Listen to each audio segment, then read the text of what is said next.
Well, good evening and thank you so much for joining us. Time now for Science TV Prime News. Today being on Tuesday, the 23rd of September 2025, a day that we are celebrating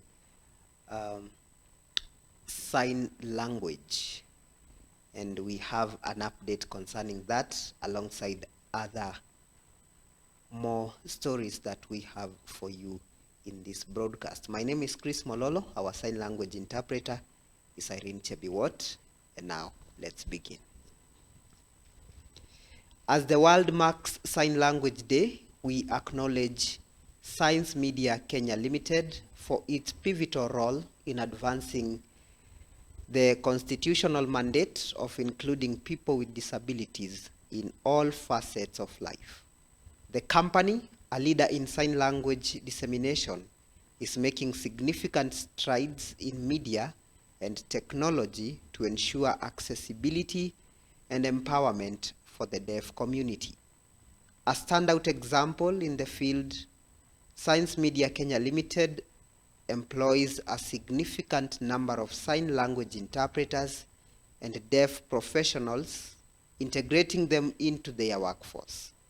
In a move to make communication more accessible, Science Media launched the Assistall app, available for free download on Google Play and the Apple App Store. This innovative app provides users with instant, on-demand access to a professional sign language interpreter for a small fee, allowing for seamless communication anytime, anywhere. The company's commitment to the deaf community goes beyond its business model. Through its media channels, including the Science TV Kenya YouTube channel and the Science TV Facebook page, the company offers educational content and media work that promotes sign language and raises awareness about the deaf culture. In a proactive step towards advancing disability mainstreaming, Science Media has partnered with various county governments to provide free sign language services in select hospitals through the Assistall app. This initiative ensures that deaf individuals can access essential medical care without communication barriers, a critical move towards a more inclusive healthcare system.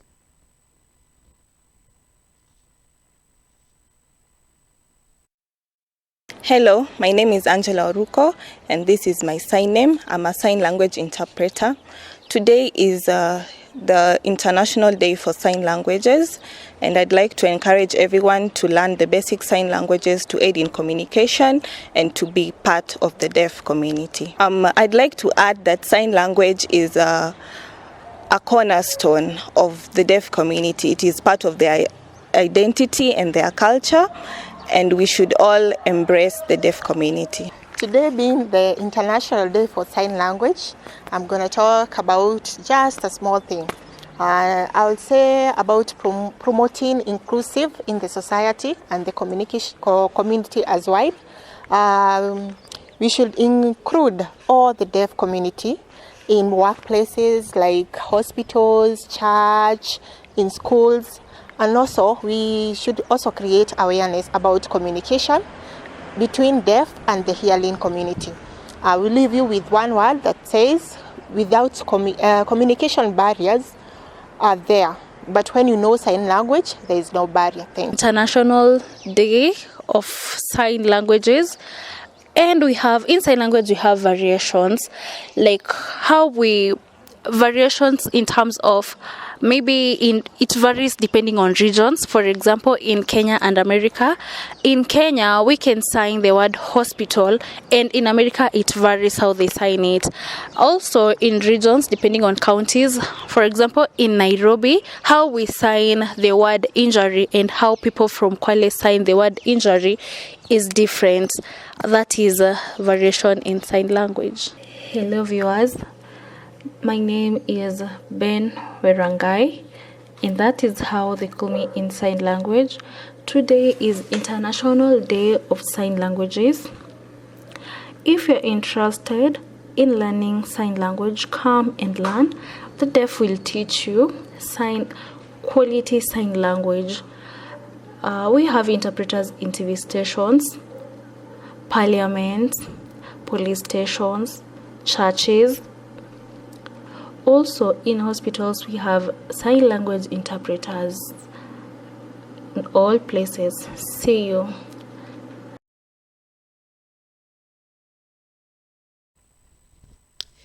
Now, happy Sign Language Day to the deaf community. And of course, we can't forget the sign language interpreters for the good job they always do in the field. Now, moving on, President William Ruto has committed to Kenya's continued support for a two-state solution as the path to resolving the ongoing crisis in the Israel-Palestine conflict. The renewed violence in the Gaza streets since October 2023 has prompted into national concern and calls for a peaceful resolution. Speaking on the sidelines of the United Nations General Assembly, UNGA, in New York, President Ruto stated that Kenya maintains its unwavering call for peace within the region and globally. He urged for an immediate de-escalation of the violence in the Middle East to prevent further loss of lives and instability.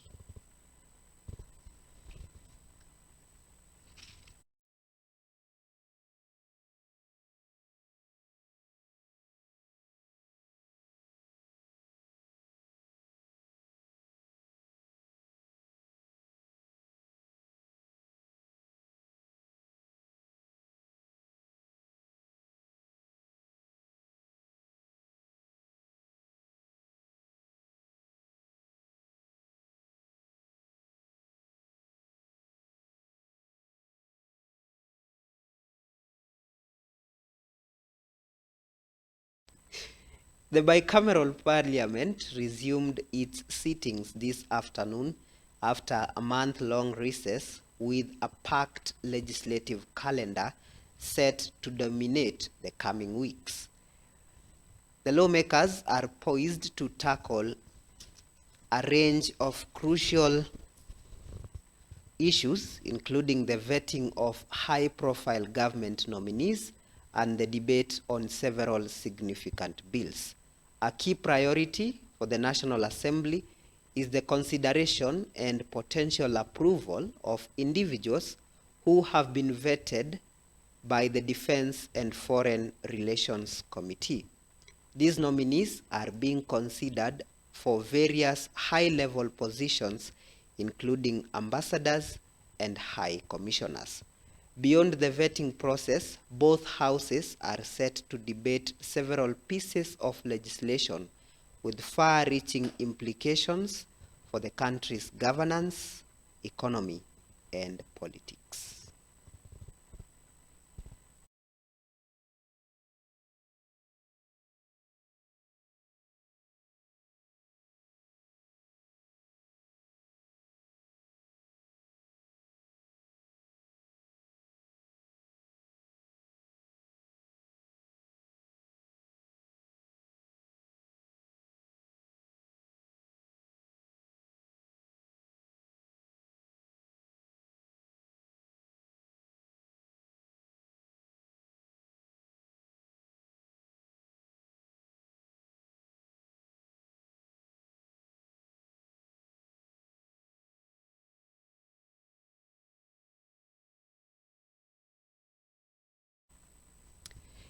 Education Minister Julius Ogamba has urged striking university lecturers to return to their jobs, stating that the government has already begun depositing a portion of their agreed upon funds into their accounts.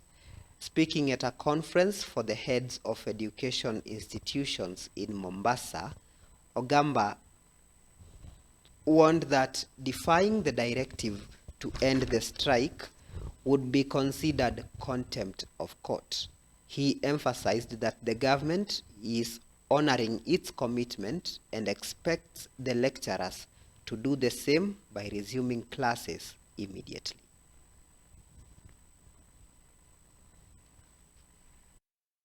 And court orders are supposed to be obeyed. Otherwise, you will be in contempt.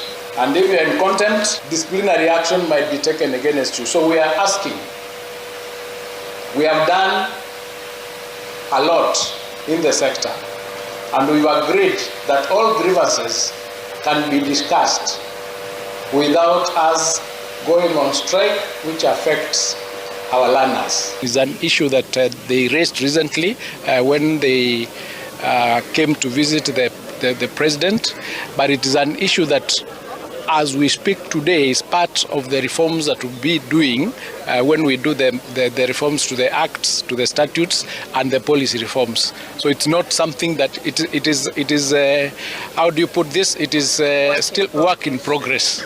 We are trying to weed out any perceived ghost students or ghost schools in our system. So we are now working very hard to ensure that we have the right data of how many schools we have in Kenya, how many learners are in which school, how many learners are in which region, and we are optimistic by the end of this week, we should have very clean data on how many students we have, how many schools we have, and that will actually affect the distribution of teachers in our country. It's going to affect significantly because we shall get very clear picture of what is going on what the underlying issues are that I understand include issues relating to there's a new principal who has come in who is doing a lot of reforms, and some of the people that are suffering from that reform may not be supportive of his action. So we'll get a true report of the underlying issues, and then we'll address them.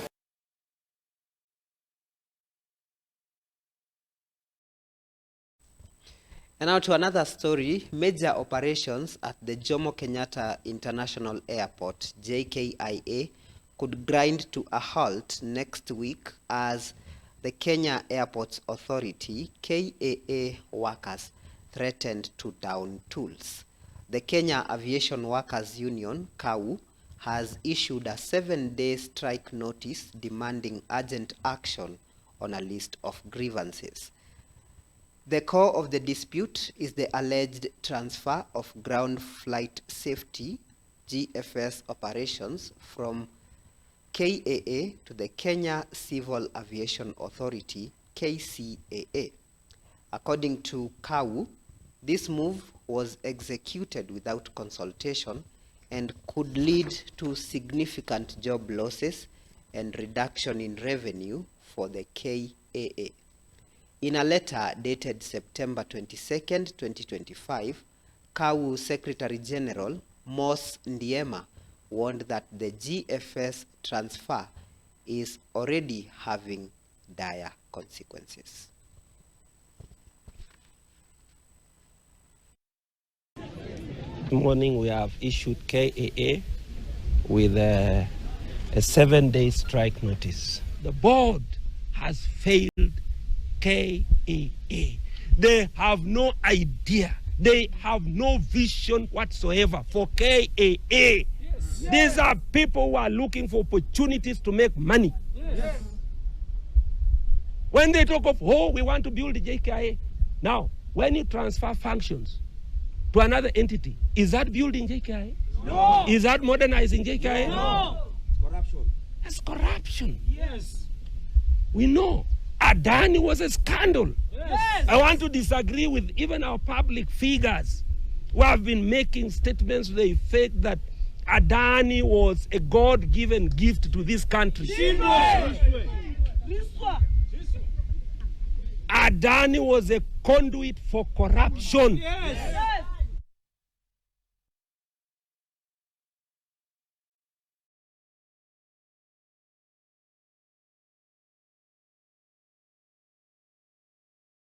Elsewhere, the Siaya County government is urging residents and visitors to embrace domestic tourism by exploring the region's rich cultural and natural attractions.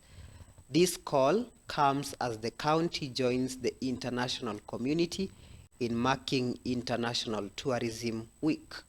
According to Judith Oyugi, that's Siaya County's Chief Officer for Tourism, Culture, Sports and Arts, the county is offering subsidized rates to encourage more people to visit its many sites. These include the revered Got Ramogi, believed to be the home of the Luo Patriarch, as well as the Utonga Conservancy, the Jaramogi Oginga Odinga Mausoleum, and the Oboch Mausoleum, the final resting place of Yohana Owalo, the founder of the Nomia Church. Oyugi highlighted that while Siaya boasts several world-class tourism sites, they are yet to be fully utilized. To kick off the celebrations, entry to the Utonga Conservancy will be free for the duration of the week.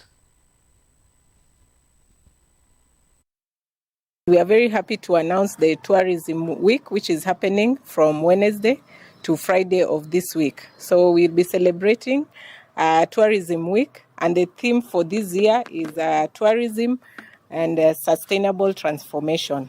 Tourism Week gives an opportunity to the people of Siaya as a whole, first of all, even to the residents, our children and our people, to get to know where we come from, our culture. It also gives an opportunity to our tourism sites to be able to be marketed not only in Siaya but also worldwide. We have several tourism sites like Got Ramogi, we have the Yala Swamp area, we have several areas that we can market to our community, and so that we are able to also get other people coming to see these sites, and it will be a way of even economically empowering our county as a whole. On day one, we are going to celebrate at Got Ramogi, where we will have several activities taking place. We will have educational tours. We'll have very many things, tree planting as a way of engaging the community. On day two, we will have a CSR event where we'll be visiting a home in Bondo Sub-County, an old people's home. We'll have a day of interacting with them, having a whole day of interaction with the old people, just so that they are a part of our community and a part of the event and celebrations. Then on the last day, which will be Friday, we will celebrate at Utonga Conservancy. It will be free for this week for people to go there. Normally there are charges that are charged, yeah. Then we have the tourism sites that, like Got Ramogi is a major tourism site. We have Migwena site where we do several cultural activities. We have Yala Swamp, which is a major tourist site. We have several birds in Siaya County in several areas, all the way from Utonga and several other sites within Siaya that we welcome you to come and see.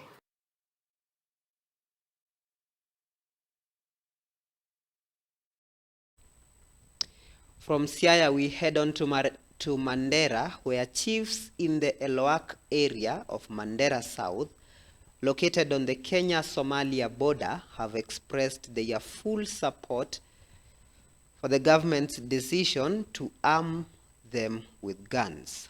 The move comes as the Interior Cabinet Secretary, Kipchumba Murkomen, announced on Monday that the chiefs and assistant chiefs facing security risks from Al-Shabaab militants will undergo firearm training to enable them defend themselves while discharging their duties. The decision comes amid ongoing security concerns in the border region where Al-Shabaab has been known to carry out ambushes and kidnappings. KBR yetu ndio sisi tunatembea kila wakati, wale maharamia wanaangamisha watu wetu, sisi tunataka kuangamisha, tutaendelea kuangamisha ikipata salata.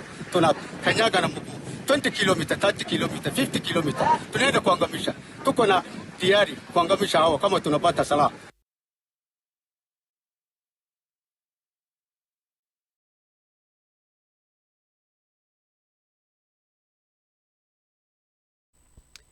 Lastly, a political aspirant in Ugunja has accused local Orange Democratic Movement, that's ODM politicians, of misleading voters by claiming that the upcoming by-election will be decided by the party's nominations. Dr. Morris Juma Okumu, who is vying for the parliamentary seat, called on all aspirants to be truthful with the electorates regarding the by-election scheduled for November 27, 2025. The seat was left vacant following the resignation of Opiyo Wandayi, who joined the broad-based government as the energy minister. ODM is set to hold its party primaries on Friday, September 26, 2025. Speaking to the media in Ugunja town, Okumu urged residents to vote for a focused and capable leader who will champion their rights. He officially announced his candidacy for the seat, but stated that he would not be seeking an ODM ticket despite being a founding member. He plans to unveil his political party next month when submitting his papers to the Independent Electoral and Boundaries Commission, IEBC. To clarify some doubts that the voters of Ugunja have been disturbed about in relation to the pending or the by-election that is coming up on the 27th of November as announced by IEBC. I want to make it very clear to the voters of Ugunja that during the past 6 months that I have been consulting with you, you did tell me, in majority of you, that you would like to have me as the second member of parliament for Ugunja, and you did tell me that I should employ all avenues available to me and within the constitution to ensure that my name is in the ballot. Now, as a lawyer, I know that the constitution allows that one is qualified to be a member of parliament if he can be independent or he can belong to a registered political party. There are interested parties who have sponsored different candidates. I am not one of them, and it is obvious that the ground is speaking against sponsorship of these candidates. But I leave it to the voters. So I am leaving to their instructions to me during my consultation time with them that my name must be in the ballot because they won't vote for me. And I think they did that because from the experience in the past. So today I'm confirming to the voters of Ugunja that I have already been lucky to get a bus, an airline, a road, and water passage that will take me to Parliament. And this party will be availed to you between the dates that have been given by IEBC for candidates who will have been nominated. And this is on 8th or 9th of October next month. But for now, I want to assure my voters of Ugunja that I have already been nominated by a party, and this party is a party that is not new to people in Siaya because it is also represented in the Assembly of Siaya. I know right now at least there is quite a number of parties within Ugunja that they are doing their nominations. Mine is only to appeal to the citizens, kindly please, as we do our nominations, let us do it in peace. And once the parties have nominated their candidates, I would request the professional in Ugunja constituency that let us emulate what the professional in Kasipul did. Can we call the professional, can they call all these other candidates? Let them sell their manifesto to these professionals. And after that, I would request the professional, kindly please, can we educate our people so that at least when they go to vote, let them vote in the right candidate. And to the citizen or to the constituents of Ugunja, I would request them as they go to the ballot box for the IEBC election. A special appeal to all Ugunjans. In this period of the by-election, as campaigns are going on, I'm appealing to each and everyone, whether you're a voter or not, in Ugunja, let us create peaceful environments for everybody in our everyday life. Let us not cause chaos in centers, in marketplaces, or in places that these contestants are calling us. Let us observe peace. We are a peaceful country. May God bless you. Thank you.